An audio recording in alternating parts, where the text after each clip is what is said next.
मातृमंदिर. देवरुख परिसरातल्या गोरगरीब जनतेचं हक्काचं ठिकाण. इथे ग्रामीण भागातल्या अडल्या-नडल्या उपेक्षित वंचित समाजाला आधार देत लढण्याचं बळ दिलं जातं. बहिष्कृत केलेल्या महिला आणि बालकांना चांगली आरोग्य सेवा देत मायेची ऊब दिली जाते. परिसरातल्या महिला आणि मुलांच्या सर्वांगीण विकासासाठी विविध उपक्रम राबवत त्यांना स्वावलंबनाचे धडेही इथे दिले जातात. हे सारे शक्य होतंय ते 70 वर्षापूर्वी लावलेल्या एका छोट्याशा रोपट्यामुळे. तेच रोपटं आज मातृमंदिर हॉस्पिटल ह्या प्रचंड मोठ्या वटवृक्षात रूपांतरित झालं आहे. देवरुख आणि परिसरातल्या नागरिकांचे जीवन उंचावेल अशा सेवा सुविधा निर्माण केल्या पाहिजेत, यासाठी इंदिराबाई हळबे उर्फ मावशी सतत धडपडत असत. त्याच धडपडीतून त्यांनी एका गुराच्या गोठ्यात 2 खाटांचं आरोग्य केंद्र सुरू केलं. तेच आज मातृमंदिर हॉस्पिटल ह्या नावानं अनेकांना आपल्या कवेत घेत दिमाखात उभं आहे. देवरुख परिसरातील सर्वसामान्य गोरगरिबांचं हे हॉस्पिटल म्हणजे आरोग्य सेवेचा मुख्य आधार.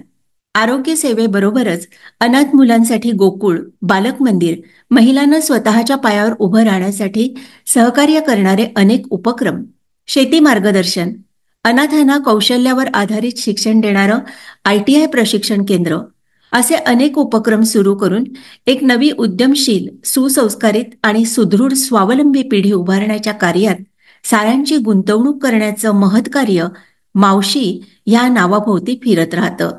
एखाद्या ओसाड माळरानावर हिरवाईचं नंदन फुलवणाऱ्या मावशींच्या ह्या अद्भुत कार्याची दखल देशातील अत्यंत मान्यवर मानल्या जाणाऱ्या जमनालाल बजाज फाउंडेशनने घेतली. इंदिराबाई हळबे यांच्या कार्याचा उल्लेख करत त्यांना जमनालाल बजाज हा स्त्रिया आणि बालकांच्या उद्धारासाठी कार्य करणारा राष्ट्रीय पातळीवरील सन्माननीय पुरस्कार देण्याचा निर्णय जमनालाल बजाज फाउंडेशनच्या राऊंड टेबलवर एकमताने झाला. पुरस्कार स्वीकारण्यास संमती मिळावी असं पत्र मातृमंदिरला मावशींच्या नावानं आलं आणि देवरुखच्या मातृमंदिर परिसरात आनंदाला उधाण आलं. मातृमंदिर हॉस्पिटलमध्ये काम करणारे डॉक्टर्स, नर्स, सारा स्टाफ आनंदित झाला. गोकुळमधल्या मुलींनी तर आनंदाने नाचत मावशीनं येऊन मिठ्या मारल्या. कोकणात मिळणारा हा सामाजिक कामाचा राष्ट्रीय पातळीवरील पहिलाच पुरस्कार. त्यातही तो देवरुखसारख्या अत्यंत आडगावात असणाऱ्या कार्याची दखल घेऊन दिलेला, त्यामुळे त्याची अपूर्वाई विलक्षण होती. मातृमंदिर देवरुखचा परिसर गेल्या 25 वर्षात अगदी गजबजून गेला होता. देवरुख हे अतिशय खेडेगाव. संगमेश्वर तालुक्यातील कोल्हापूर मलकापूर इथून आंबा घाटातून खाली उतरलं की साखरपा पार करत देवरुखला यायचं. या गावात वडाची, पर्यायाने देववृक्षांची संख्या अगणित होती.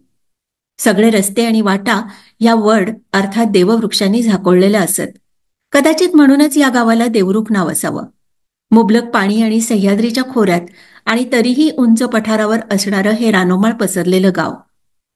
त्यामुळे मुबलक वारा आणि मुबलक पाणी हे या गावाचं खास वैशिष्ट्य.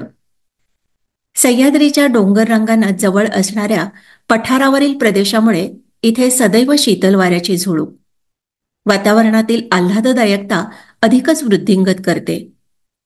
कोकणातील शीतल, प्रसन्न, आनंददायी आणि आरोग्यदायी वातावरणाचं गाव म्हणून दापोली आणि देवरुखचा उल्लेख प्रामुख्याने होतो.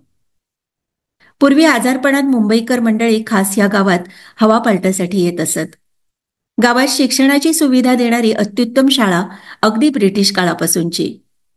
तसंच व्यापार उदीम परंपरा कोल्हापूर मलकापूर बाजारपेठ जवळ असल्यानं विकसित झालेली. तालुका जरी संगमेश्वर असला तरी मुख्य बाजारपेठ आणि साऱ्या तालुक्याचं कार्यालयीन ठिकाण देवरुखलाच आस्थापित झालेलं. अशा ह्या देवरुखच्या गजबजलेल्या एसटी स्टँडच्या मागील बाजूस मध्यवर्ती ठिकाणीच राजवाड्यांच्या पूर्वीच्या वाड्यात मातृमंदिर गेल्या 32 वर्षात साऱ्या देवरुखवासियांचा फक्त आधारच नाही तर श्वास झालं होतं. माणिक चौकातून कॉलेजकडे जाणाऱ्या मुख्य रस्त्यावर असणारा मातृमंदिर हॉस्पिटलचा फलक आज अधिकच चमकत होता. खरं तर त्यावेळी फेसबुक नव्हतं की व्हॉट्सअप. वृत्तपत्र तर सायंकाळी 7-8 वाजता येणाऱ्या मुंबई गाडीवर येत होती. आजची घटना उद्याच्या वृत्तपत्रात समजत होती. मात्र आकाशवाणी मुंबईवरील बातम्या घराघरात पहाटेपासून सायंकाळी 7 वाजेपर्यंत न चुकता ऐकल्या जायच्या. बेंगलोरला जमनालाल बजाज पुरस्कार मातृमंदिरच्या मावशींना जाहीर झाल्याची बातमी दुपारीच आकाशवाणीवर आली आणि अनेकांची पावलं मातृमंदिरच्या साम्यकुलात वळली. गोकुळच्या राजू आणि विजू हातात जास्वंदीची फुलं घेऊन साम्यकुलात मावशींना भेटायला आल्या होत्या. हॉस्पिटल, गोकुळमधील स्टाफ, शेतावरचे कर्मचारी, अनेक मुलं, ITI मधील कर्मचारी आणि गावातील अनेक हितचिंतकांनी साम्यकुलाबाहेर गर्दी केली होती. साऱ्यांना मावशींना कधी एकदा भेटतो आणि त्यांचं अभिनंदन करतो असं झालं होतं. हा सन्मानच तसा बहुमोल होता. संपूर्ण देशातील फार मानाचा पुरस्कार मानला जात होता. 35 वर्षांपूर्वी अत्यंत प्रतिकूल परिस्थितीत मावशींनी दुर्दम्य इच्छाशक्तीच्या बळावर आपल्या मनाला असह्य वेदना देणाऱ्या भळभळत्या जखमांना कोंडून ठेवत व्याधिग्रस्त माणूस हेच दैवत मानत मानवी सेवेच्या एकाकी सुरू केलेल्या अभूतपूर्व सामाजिक प्रवासाची ती संपूर्ण देशपातळीवर घेतलेली प्रांजळ दखल होती. मावशी आपल्या नेहमीच्या दिनचर्येप्रमाणे साम्यकुलात येऊन बसल्या होत्या. नेहमी त्या आपल्या खोलीतल्या लोखंडी कॉटवरच बसत. तिथूनच त्यांचं सगळं लक्ष सभोवतालच्या परिसरात फिरत राहायचं. त्यांच्या नजरेतून कोणी कधी सुटलं नाही. ती नजर कोणावर टोकणारी किंवा जाब विचारणारी नसायची, तर सेवेच्या प्रवासात कोणी वंचित राहणार नाही ह्याची व्याकुळ काळजी घेणारी असायची. आज मात्र त्यांनी माझघरात येणं पसंत केलं होतं. माझघरातील एका टेबलासमोरील लोखंडी खुर्ची हे त्यांचं बसण्याचं अगदी आवडीचं ठिकाण. इथूनच समोरच्या दरवाजातून थेट साम्यकुलातील बैठकीची जागा आणि त्यापलीकडे गोकुळ इमारतीपर्यंतचा भाग नजरेच्या टप्प्यात यायचा. माझघर ते बैठकीचा भाग यामध्ये एक पॅसेज होता. या पॅसेजच्या 2 बाजूला 2 खोल्या होत्या. त्यातील एक खोली मावशींची झोपण्याची खोली होती. या पॅसेजच्या बाजूला दोन्ही बाजूने रंगीत पानांची आणि जाईजुईची छानशी शोभेची झाडं लावलेली. तो भाग थेट आकाशाकडे मोकळा असल्यानं तिथे छान सूर्यप्रकाश यायचा. पावसात कोसळणाऱ्या पावसाचे तुषार आणि कौलावरून कोसळणाऱ्या टपोऱ्या जलधारा पाहत कोकणच्या धुवाधार पावसाचा विलक्षण थरारक मजेचा अनुभव यायचा. मावशींना भेटायला आलेल्यांना सभामंडपात बसण्यासाठी जागाही भरपूर होती. अगदी 30-40 जणांची सभा होईल अशी प्रशस्त.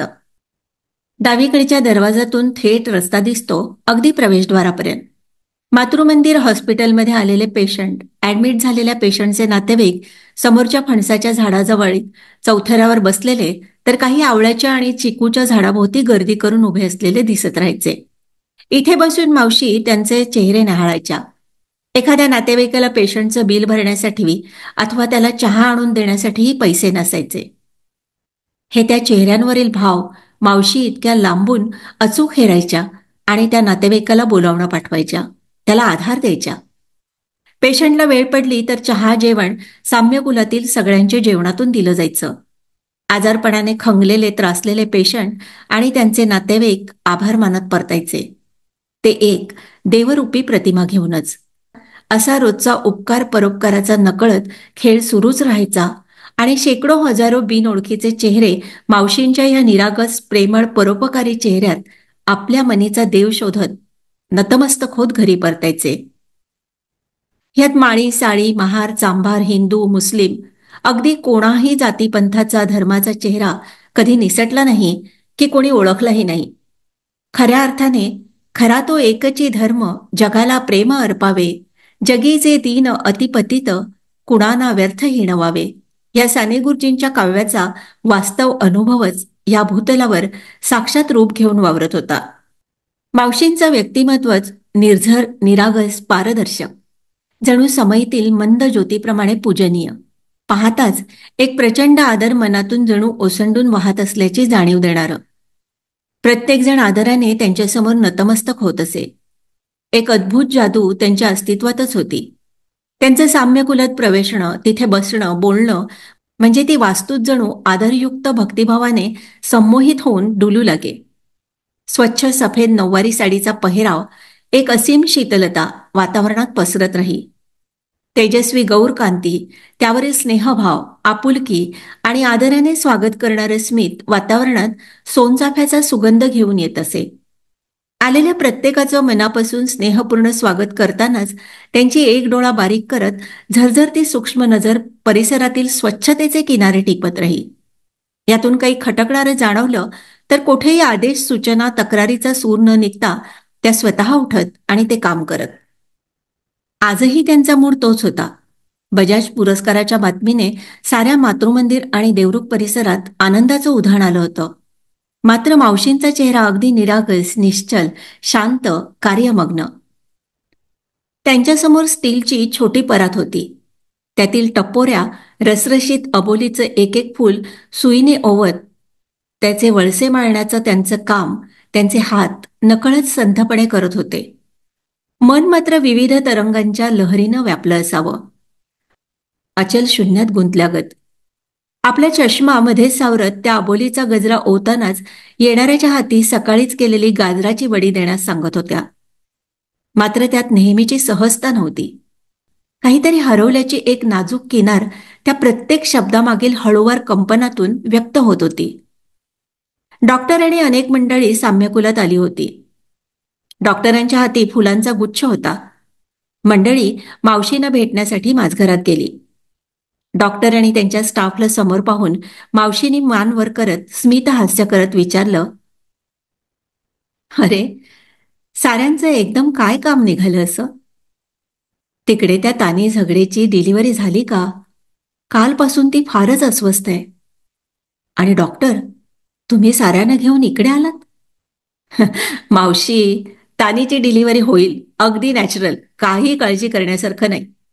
आम्ही सगळे आपलं अभिनंदन करायला आलोय.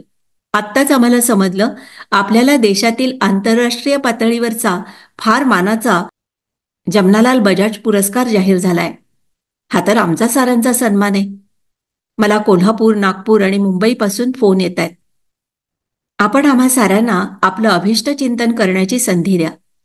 असं म्हणत डॉक्टरांनी मावशींना पुष्पगुच्छ दिला आणि वाकून नमस्कार केला. पाठोपाठ सगळ्यांनीच वाकून मावशींना नमस्कार करत त्यांना शुभेच्छा दिल्या. बसा बाळानो. कांचन, आज केलेल्या त्या गाजराच्या वड्यांचा डबा घेऊन ये आणि सगळ्यांना एक एक दे. डॉक्टर, अहो कसला पुरस्कार आणि काय. मी काही या पुरस्काराच्या लायकीचं काम केलेलं नाही. आता तर कुठे आपलं काम सुरू झालंय. अजून आपल्याला खूप काम करायचंय. उगीच हे पुरस्कार घेऊन आपण काही फार मोठं काम करतोत असं वाटायला लागलं ना, तर पुढची सगळी कामं थांबून राहतील. बरोबर की नाही सांगा डॉक्टर? माझं मन काही हा पुरस्कार स्वीकारायला अजून तयार झालेलं नाही. मी पाहिलंय ते पत्र. विजयने मला दाखवलं. पण मी अजून त्यांना काही कळवलेलं नाही. विचारांचा गोंधळ सुरू आहे मनात.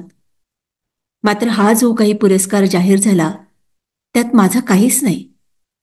डॉक्टर, तुम्ही आणि आपल्या साऱ्या लोकांच्या मेहनतीचीही दखल आहे. चला, उठा पाहू, आपापल्या कामाला लागा. आणि सारीजण पांगली. एक एक अबोलीचं फूल सुईदोऱ्यात गुंताना मावशी आपल्या गतकाळातील इतिहासाची पानं उलगडत राहिल्या.